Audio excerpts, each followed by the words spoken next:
Bonjour à tous, aujourd'hui on va suivre un tutoriel pour remplacer l'écran sur un Samsung Galaxy S7. Pour réaliser ce tutoriel, vous aurez besoin bien sûr de la pièce détachée, du patron d'aide au montage, du kit d'outils spécial Samsung Galaxy S7 et enfin des options. On va y revenir un petit peu après. On va commencer par le bloc écran, il s'agit de la vitre et de l'écran AMOLED. Attention, les deux sont assemblés ensemble en usine, donc vous ne pouvez pas changer la vitre sans changer l'écran complet. Avec votre commande, vous recevrez le patron d'aide au montage pour pouvoir repositionner tous les éléments et les vis que l'on va enlever durant ce tuto. Vous retrouverez également en option le kit d'outils spécialement conçu et sélectionné par Bricophone pour réaliser cette réparation. Vous aurez besoin également éventuellement du coussin chauffant et de la colle. Vous en saurez un petit peu plus dans le tuto. C'est une réparation qui est un petit peu longue. Il faut compter 45 minutes et la difficulté est notée 3 sur 5. Enfin, n'oubliez pas que vous bénéficiez de 10% de remise avec le code YouTube pour vérifier que vous avez bien un Samsung Galaxy S7. Vous allez dans les réglages de votre téléphone. Paramètres à propos de l'appareil, numéro de modèle et vous vérifiez bien le S7. Le modèle c'est le G930F. Allez, on va commencer tout de suite la réparation bien sûr. Comme pour toutes les réparations, on va éteindre le téléphone avant toute chose. Donc pour revenir un petit peu sur l'écran, là on va enlever le rack SIM. Sur l'écran, donc il s'agit d'un écran d'origine. Vous retrouverez en commentaire de la vidéo les liens directs vers les écrans d'origine pour les Galaxy S7. Le but, ça va être dans cette première étape de décoller la vitre arrière pour avoir un accès à la carte mère. Il faut savoir que la vitre elle est collée sur le châssis, donc on a deux méthodes pour la décoller. La première, c'est d'utiliser le coussin chauffant qui est en option sur la fiche produit. On place le coussin chauffant 1 à 2 minutes au micro-ondes et ensuite on l'applique sur la coque arrière. Ça va avoir pour effet de ramollir la colle qui est au dos de la vitre arrière et pouvoir la décoller plus facilement. La deuxième méthode, c'est d'utiliser un décapeur thermique ou un sèche-cheveux pour chauffer le contour de la coque arrière et pouvoir la décoller plus facilement. Donc les deux méthodes fonctionnent. L'avantage avec le coussin chauffant, c'est que vous avez vraiment une température qui n'est pas trop élevée. Il faut faire un petit peu plus attention avec le décapeur thermique. Il ne faut pas trop monter en température. Une fois que vous avez correctement chauffé la vitre arrière, on passe l'outil iFlex entre la vitre et le châssis pour pouvoir décoller la coque arrière. Et une fois qu'on a passé l'outil iFlex, on insère un médiator qui est inclus dans le pack d'outils pour pouvoir décoller la coque arrière du châssis afin d'éviter que la vitre ne réadhère au châssis. On va laisser un médiator en place. Alors suivant les modèles, par expérience pour le S6 c'est à peu près la même méthode. Les vitres arrière elles sont plus ou moins bien collées. Là sur le modèle que l'on a eu nous, elle était vraiment très bien collée. Donc elle n'était pas facile à enlever. On peut s'aider également d'une ventouse à ce moment-là. Nous, on va tout faire avec le médiator. Alors là, par contre, sur cette réparation, vous allez voir, c'est hyper important d'avoir les bons outils. Notamment l'outil Flex qu'on vous a présenté en tout début. Une fois qu'on a décollé le contour, on n'a plus qu'à retirer la vitre arrière. C'est plutôt une coque qu'une vitre d'ailleurs. Et maintenant, on a un accès direct à la carte mère. On va retirer les vis cruciformes, elles sont au nombre de 12 et elles sont toutes apparentes. Donc on utilise le petit tournevis cruciforme de taille 1.5 qui est livré dans le pack d'outils. Et on enlève nos vis cruciformes, elles sont toutes apparentes, donc il n'y a aucune difficulté particulière.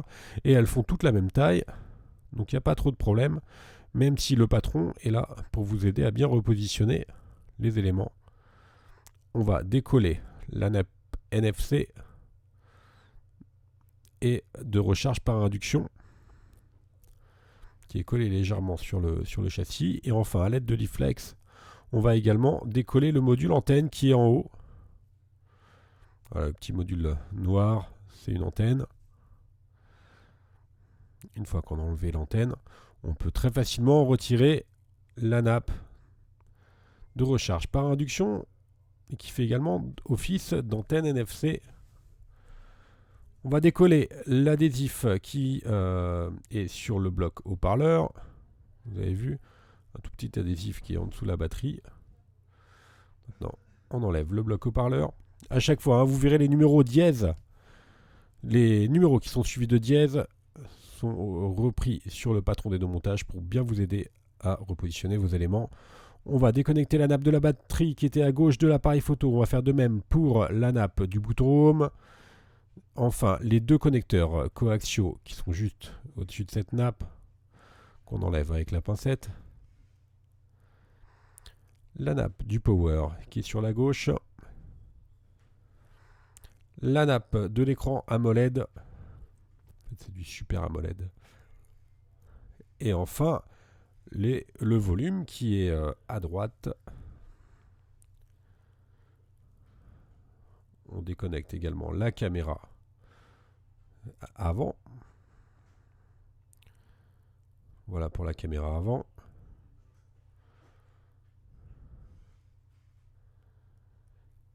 On va faire de même pour la nappe du capteur de proximité et luminosité. Et l'écouteur interne. Une fois qu'on a enlevé toutes ces nappes, on va simplement déconnecter le connecteur USB qui est branché au dos de la carte mère. Donc vous avez vu sur le bas. On relève la carte mère. On la tire vers nous pour la déloger de son emplacement. Vous avez vu hein, la nappe du connecteur USB, a été branchée au dos hein, de la carte. Maintenant, on va passer à la partie bloc écran. On va devoir, un petit peu comme on l'a fait pour la vitre arrière, décoller le bloc écran. Donc c'est le même principe. On va chauffer le contour de la vitre avant. Deux solutions, soit on utilise le coussin chauffant ou le décapeur thermique, ou encore un sèche-cheveux. On chauffe le contour, et une fois qu'on a chauffé le contour, on va faire la même opération qu'avec la vitre arrière. On place l'outil Flex pour créer un point d'insertion, et ensuite on va faire bien attention surtout aux nappes qui sont juste derrière l'écran, les nappes du bouton retour et du option. On fait attention à ce qu'elles sont entre le châssis et la vitre. Donc on va faire cette partie là tout de suite. Là on ne va pas trop loin. Au pire on peut les changer ces nappes là hein, mais c'est toujours un petit peu embêtant après.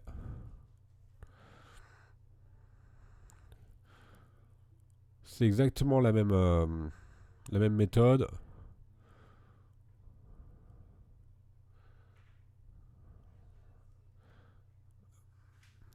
Les boutons ils doivent rester côté châssis. Donc en fait quand vous mettez les médiators, vous vérifiez bien que les petits boutons restent sur le châssis. Ils sont au dos de la vitre. Hein. Donc là effectivement c'est quasiment pas possible. On vous l'a montré tout à l'heure en transparence sur la vidéo. Mais dans le tuto en lui-même c'est un peu compliqué. Vous allez mieux comprendre une fois qu'on aura enlevé la vitre.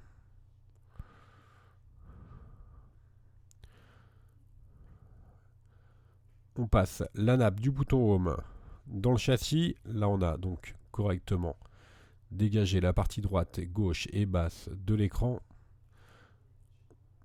La nappe elle était à passer dans le châssis, donc on l'enlève tout simplement. On va faire de même pour la nappe de l'écran. Là on voit bien.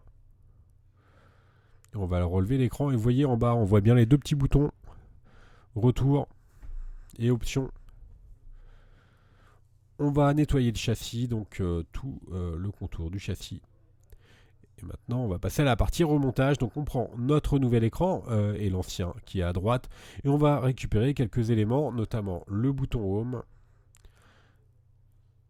qui est noté dièse 13. Et la petite membrane qui maintient le bouton Home, qui lui est noté dièse 14 à l'aide d'un cutter. Alors là, il est collé. Mais il est très rigide, donc il s'enlève assez facilement. Il se repositionne aussi facilement sur le nouvel écran.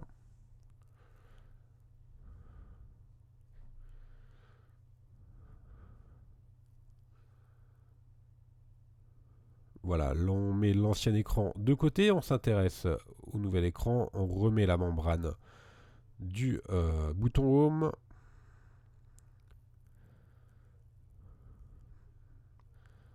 Elle va recoller d'elle-même, il n'y a pas de problème.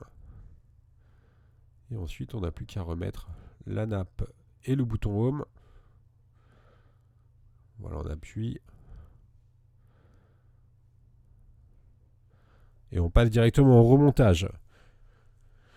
Pour le remontage, c'est très simple. On va enlever les protections de notre écran.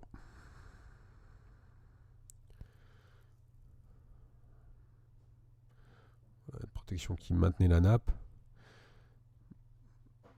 Et on va utiliser de la colle pour refixer le nouvel écran. Alors, suivant, nous on va utiliser de la colle là parce que les stickers d'origine n'étaient pas encore disponibles à la vente quand on a fait le tuto. On a deux choix en fait pour refixer l'écran. Soit on utilise de la colle, attention, prenez pas n'importe quelle colle. Nous on conseille la B7000. Ou alors sinon, vous pouvez également utiliser les stickers d'origine qui sont vendus pour le S7, pour la vitre avant. Mais nous, c'était pas encore disponible quand on a fait le tutoriel, donc c'est pour cela qu'on a choisi la colle. Et les écrans n'étaient pas encore vendus. Certains écrans sur Samsung sont vendus avec des adhésifs prémontés. Et ceux-là, pour l'instant, ne l'étaient pas. Alors peut-être qu'à l'avenir, les écrans seront avec des adhésifs prémontés. On a remis la nappe Home dans le châssis. On a repassé la nappe Home et la nappe de l'écran AMOLED dans le châssis. Maintenant, on remet tout à l'arrière. On va remettre en premier la nappe du connecteur USB. Donc, qui se clipse au dos de la carte, vous vous rappelez. On remet la carte sur son emplacement. On fait attention à toutes les nappes, elles doivent bien être repositionnées, mis à part la nappe USB bien entendu, par-dessus la carte mère, sinon vous allez avoir des petits problèmes pour éclipser tout ça.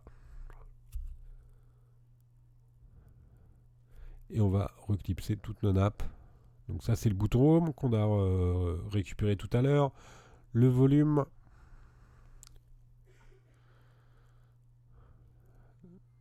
Le power. L'écran.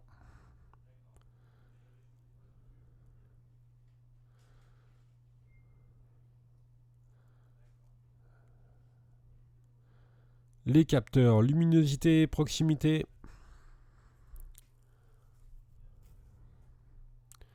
L'écouteur interne de l'oreille. On remet la caméra avant, notée DS5. On la reclipse. Au passage, vous avez vu que la batterie, on l'a laissée sur le châssis et c'est un élément qui est vraiment pas évident à changer sur le S7. On y reviendra sur un autre tutoriel. Il est très loin le temps où Samsung proposait des batteries amovibles facilement et donc que l'on puisse changer facilement. Là, elles sont collées sur le châssis, c'est un petit peu compliqué. On reconnecte nos deux connecteurs coaxiaux. Alors le bleu complètement sur la gauche. Et surtout on passe bien les petits câbles coaxiaux dans les guides qui sont prévus à cet effet. Vous avez vu là, on le voit bien. Il faut bien les repasser dans ces petits guides. Et on rebranche le gris à droite. Là le coaxial bleu, il était un petit peu sorti de son guide, donc on va le repositionner. Il ne reste plus qu'à rebrancher, reconnecter la batterie. Le bloc haut-parleur, noté DS4.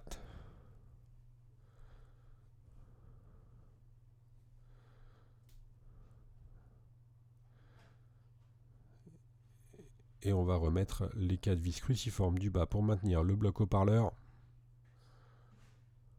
Également la carte. L'antenne NFC. Et la plaquette de recharge par induction qui vient en plus protéger la carte mère.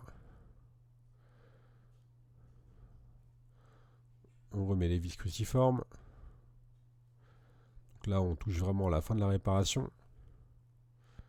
C'est pas une réparation qui est très compliquée de fait. Le plus compliqué bien sûr ça va être c'est de décoller les éléments.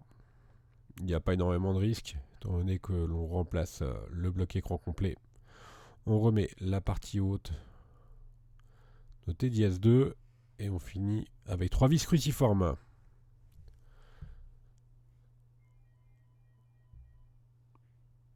Maintenant, on va vérifier, avant de recoller la vitre arrière, que l'allumage est OK.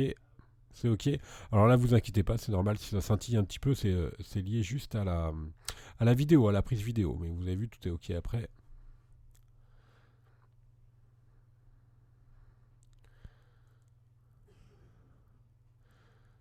Pour la vitre arrière, on va utiliser de la colle. Même chose que pour la vitre avant, il y aura des stickers de pose qui seront disponibles. Quand on a fait le tutoriel, ils n'étaient pas encore disponibles. Donc on a mis de la colle au choix. Soit vous utilisez les stickers ou soit de la colle. Au préalable, bien sûr, il faudra bien avoir nettoyé votre châssis et également votre vitre arrière. Nous, on a appliqué de la colle sur tout le contour et on remet la vitre arrière. On n'a plus qu'à faire pression pour que la vitre adhère correctement. Et on va maintenir le tout sous presse pendant quelques temps. Le temps que la colle fasse effet. Et voilà, le tuto est maintenant terminé. Vous retrouverez tous les éléments que l'on vous a présentés durant ce tutoriel sur notre site internet. N'oubliez pas que vous bénéficiez de 10% de remise avec le code YouTube sur les outils et les pièces détachées. On reste à votre disposition par mail, par chat ou encore par téléphone. Merci à tous d'avoir suivi ce tutoriel et à bientôt pour de nouvelles vidéos.